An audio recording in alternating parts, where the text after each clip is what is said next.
My name is Marcus Andrews, President and CEO of Sartorial Luxury, LLC, also known as M. Andrews Sartorial Luxury. Awesome. So tell us a little bit about your products. Okay. I'm a custom menswear designer, so our products consist of classic menswear for the modern gentleman. We produce suits, sport coats, all separates. We also do dress shirts and sport shirts, ties, pocket squares, bow ties, anything else that you can think of accessory-wise, and of course our footwear collection. My entire collection is hand graded, so everything is made by hand, either here in the U.S. or in Italy, so we compete with the top brands, things that you'd see at like Neiman Marcus or Saks Fifth Avenue. What got you started?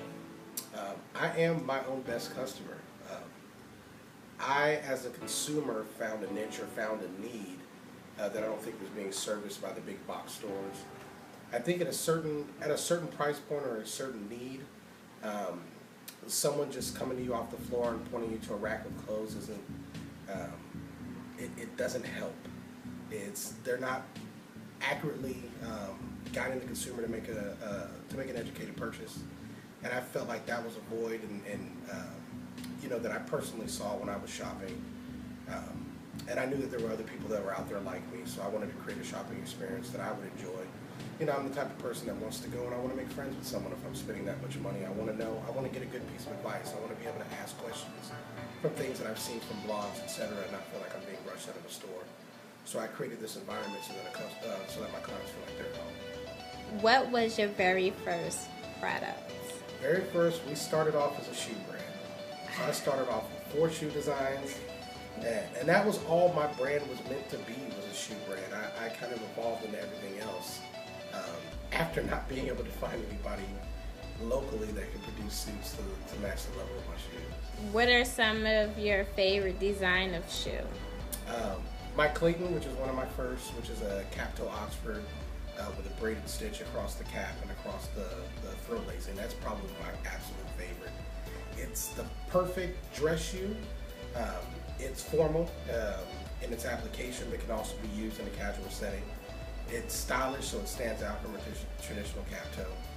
And then, of course, if you get it in any color other than black, you'll be able to see all the color and the hand coloring and the detail that that my shoemaker puts into it, which helps it stand apart from anything else. So that's by far my favorite. Okay, awesome. So that's made with what type of material? So we use Italian calfskin.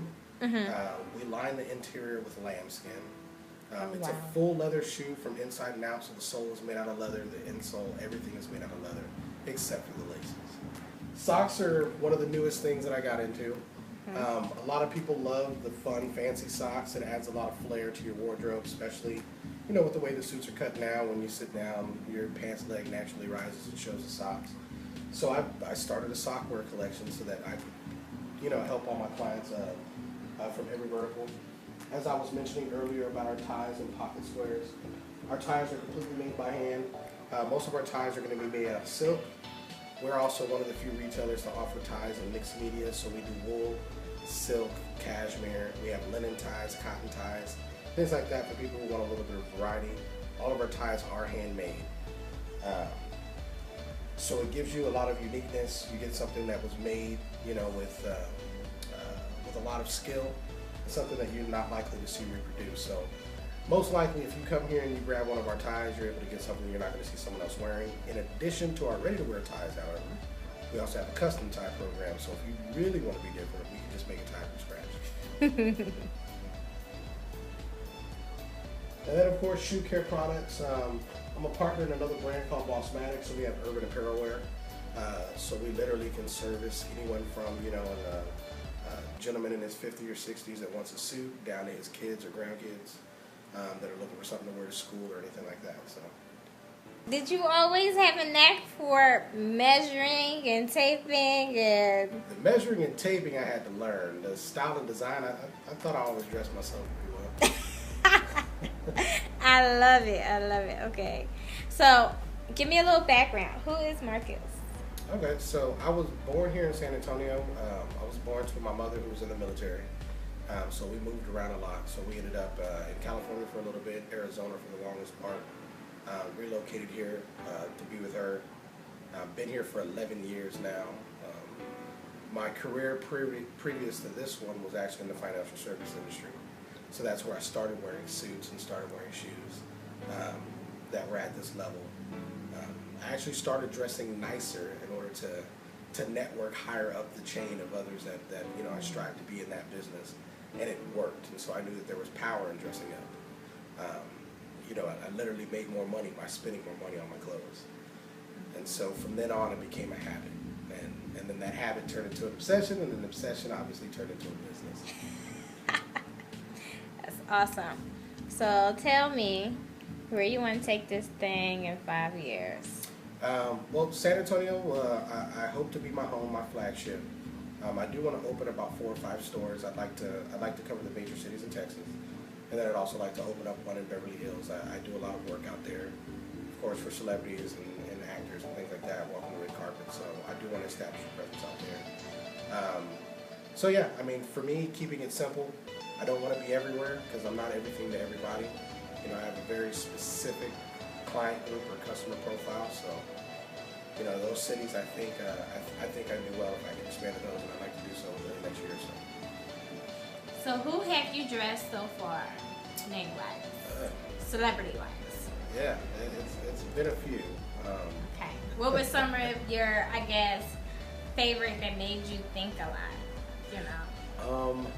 Well, my favorite obviously is the one I've done the most work with, which is Antonio Daniels. Out in Hollywood, I mean, I've done projects with some of the cast members of American Crime. Most notably, Elvis Nolasco. I've also dressed Johnny Ortiz. With Blackish, everybody knows I've done stuff for Anthony Anderson and also for Alan Maldonado. You know, I've been blessed to make friends with Viola Davis and dress her husband. So yeah, it's been a few. I've done a few people, and I've done shoes for of course Usher. Okay. A lot of people know who that is. So, what advice would you give someone that is trying to go into business for themselves? Of course, they're African American. It's hard. They're scared. What advice would you give to them? It would be to stick to it. Anytime you do anything, it's just like when a common phrase that I say to people is that, you know, we're used to sticking to something mediocre, right? Put that same amount of effort into bettering yourself. If you start a business, stick through it. I know it's hard not to think about some of the things that are in the way of succeeding, but you kind of have to. And that's where innovation will come in. You know, the harder that people make it for you to succeed, the more innovative you have to be to continue to get around it and push forward. You know, for everything, any product or any service that exists or that you can come up with, there's a target demographic out there for you. There are a group of people that will support you. So keeping that in the back of your head, pushing forward, will help you see the light at the end of the tunnel. Just gotta keep doing it every day. So, what are some of the biggest lessons that you have learned thus far? Money goes quickly. You can never have enough when you're starting a business. Don't use it as an excuse not to start one, but at the same time, money goes quickly. Advertising is your best friend. You've got to spend money to make money. You've got to spend a whole lot of it to make money, so you can't be afraid of that. So that's a big lesson.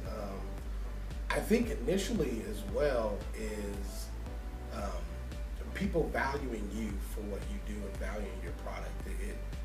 It's easy to want to give your stuff away or to let your friends talk you into giving stuff away to them, and if they're your friends, they won't do that. It's not helpful.